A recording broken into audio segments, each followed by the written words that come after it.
Nice game. Well, as good as it could be, considering you guys were just completely outclassed. Thanks, I think. What happened to him?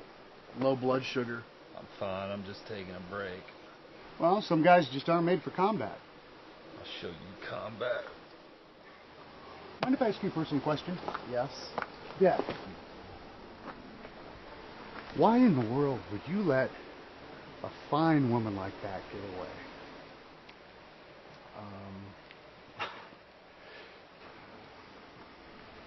You know, when Brock's mom died, it was really, really hard on him.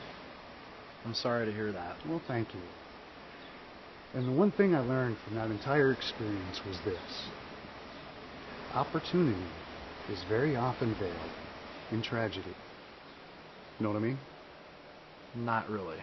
Fathers are replaceable, Jack, but mommies not so much. Think about that, Jack.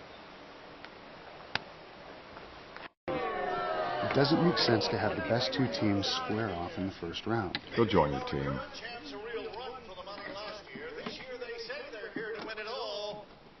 Look, I'm just saying. You want to be disqualified.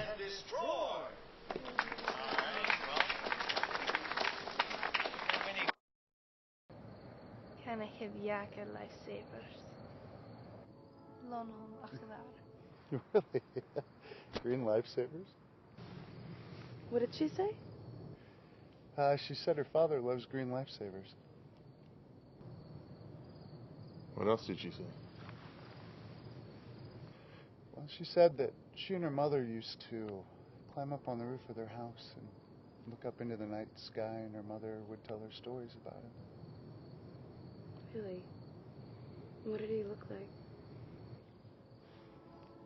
كيف كان شكل أبوكي؟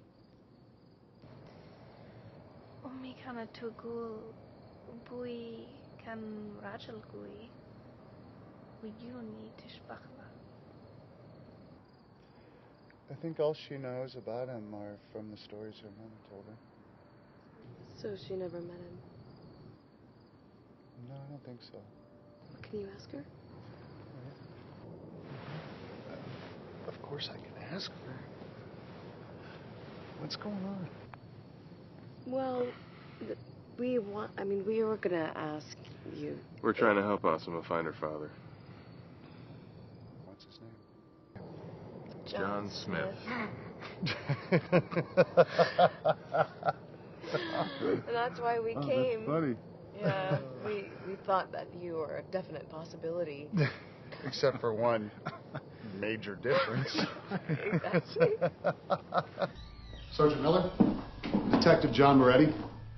This is Detective Keith Flippin. All right. It says here that you were the one that heard the screams and called 911. Yeah, that's correct. I was here to deliver notification, and then I heard a woman screaming. At which point you entered the home, went up to the bedroom, and found Mrs. Weston sitting on the floor next to our victim, Mr. Stephen Murphy. Is that correct? Yeah. She was hysterical. I mean, I couldn't even understand what she was saying. She kept repeating the same thing over and over again, that he's home. He's home. Who's home? I don't know. I just interviewed her in the back of my car, and she told me that her husband, Major Weston, was actually in the house and that he was the one that stabbed Mr. Murphy. That's impossible. Major Weston died 4 days ago in Afghanistan. That's why I'm here. The Army sent me to let her know that her husband is dead.